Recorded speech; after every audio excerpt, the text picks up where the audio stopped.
Adam Chase, welcome back to Chad TV. I'm here. I'm glad to be here. What week are we on? This is week 3 of official episodes. Cool. Best place to start, tell us a little bit about what happened this past week.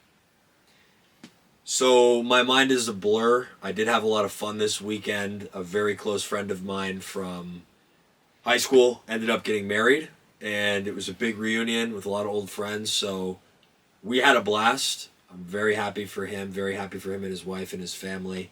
So that was cool. Business-wise, I could not even tell you. I did set some deals that closed for one of the things we have going on. They're modeling the new process off of what I'm doing because it's working. And some new suggestions that we put forward are helping the business out a lot. Honestly, client fulfillment was the biggest thing that happened. We just had a big shoot this morning. I cannot remember if anything else significant happened. Very nice. Yeah. What do you want to happen this week? I said last week when you asked this question, money-making activity, MMA, and that's still the answer because we're still in the phase for one of the main things we have going on of actually getting it off the ground, collecting the first few case studies. And there's a couple things we were doing for customer acquisition that we nixed. We cut them off this week. So we have to find something that works. And actually, after this, we're going to be spending some time on that. Cool. What is the biggest thing that you feel like you learned as a person this past week? Well, the biggest thing was that I felt very, very comfortable in my own skin everywhere I went, and I was in a lot of new social situations. I'd never been in somebody's wedding before. I had a lot of social time, and not even just for that, just other random things throughout the week. And I felt very secure, and I always feel very secure, but I was just continually reassured through a lot of different things that happened.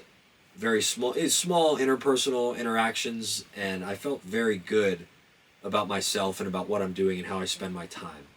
So the biggest thing I learned is that day by day, you might not notice anything, but the more you step out into the world, the more you can assess if your world philosophy and your habits actually fucking work.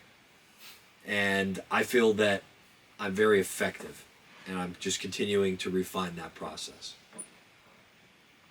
So what do you want? What do I want? This week? No, like in general. Like why are you doing what you're doing right now? Why do you want it? What do you want? I've always been an extremely ambitious person. And whether or not I've always acted that way is up for debate. Because I'm just going to continue to push myself. But mentally, I've always wanted a lot. I've always wanted to be the best. I've always wanted the nicest things. I do have a very...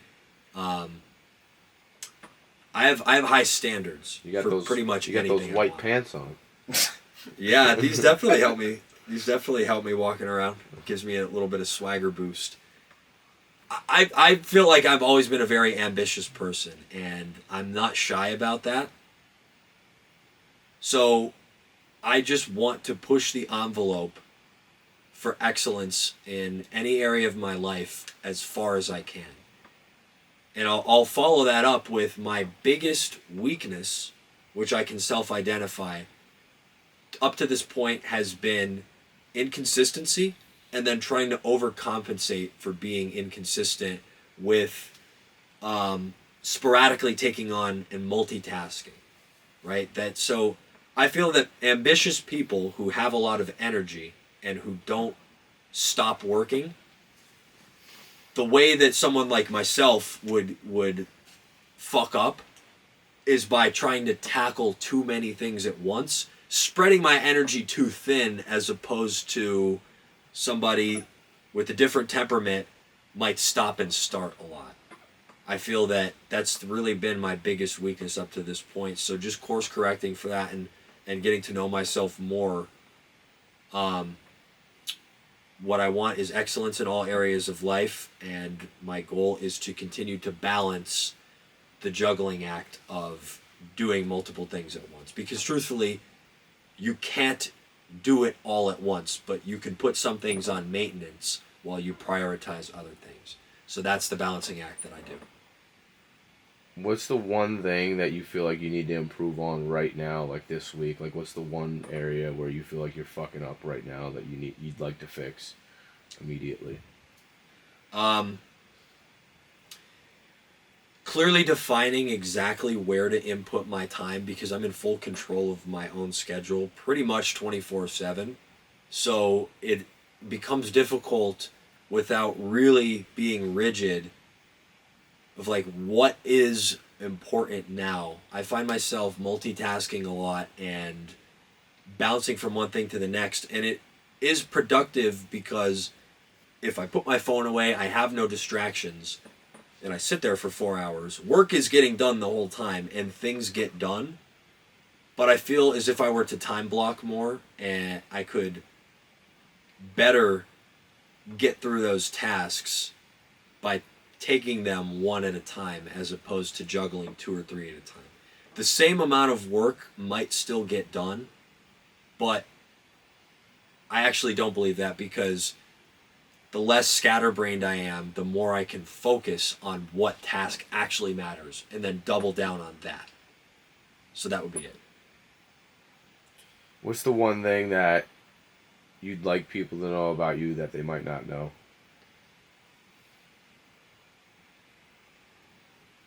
I really don't want people to know much about me, actually. I enjoy letting actions speak louder than words. I feel that I'm a very... I have a blast. I'm an entertaining person to be around, but I also feel like I, to a degree, can be pretty serious most of the time.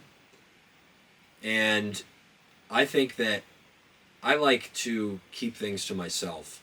I would rather let my appearance do a lot of speaking for me, right? Like, I'd rather show up somewhere with posture, have a nice aura and a presence that commands respect and attention, as opposed to being loud and telling people things about myself.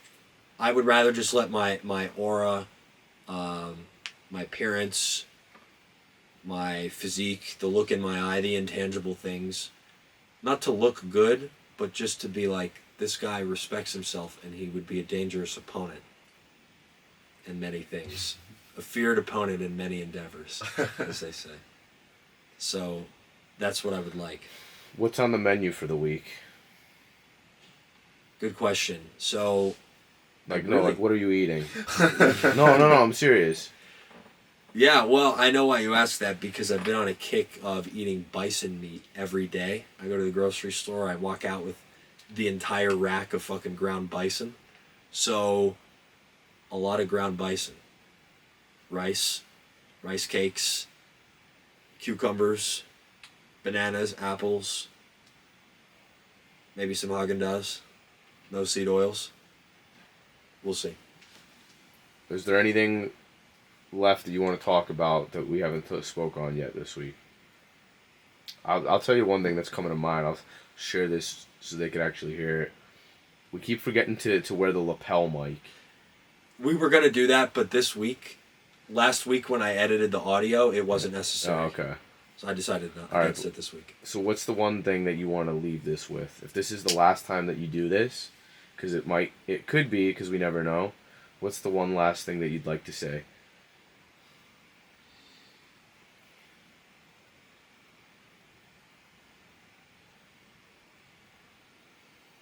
Nothing. I have absolutely nothing to leave with, because, again, like, I would rather let the entire video speak for itself. If you want to figure out what kind of person I am, I would like for the video to end up speaking for itself. You're pointing at me? No, I'm saying look at the camera. You keep looking at him the whole video. Well, he's so compelling. I can't stop looking at him. Sorry. Okay, so that brings me to this point, actually. Something that I think is extremely important to leave everybody with.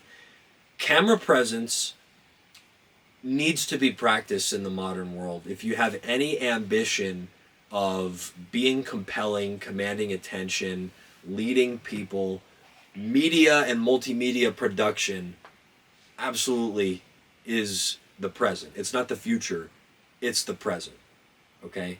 So if you suck on camera, you're going to suck in front of other people as well. You need to be extremely comfortable speaking to an audience that isn't there, making eye contact with the camera, which I'm excellent at, but I just have this compelling guest in the studio, so I like looking at him for inspiration. But being able to speak confidently, clearly, without stumbling, without muttering, without being monotone, without being boring as fuck, and having conviction when you speak, not using like, ums, uhs, all that shit. You watch yourself back on film, you're going to hear all that, and it should piss you off. The most compelling speakers that I've ever watched, that we all see online, megastars, leaders of companies, leaders of nations, whatever the fuck. They speak very well. So, if I could leave anybody watching this with one thing, you're probably not. 99% of you will not do this if you're not doing it already, just because I'm telling you to. But you should sit down and record yourself many, many, many times daily until you get extremely comfortable looking at the camera, speaking, and not doing any of that shit that I just talked about that makes you look incompetent, immature, and unsuccessful in the long run. So, do more of this. That's it. All right. We'll see you next week, bro.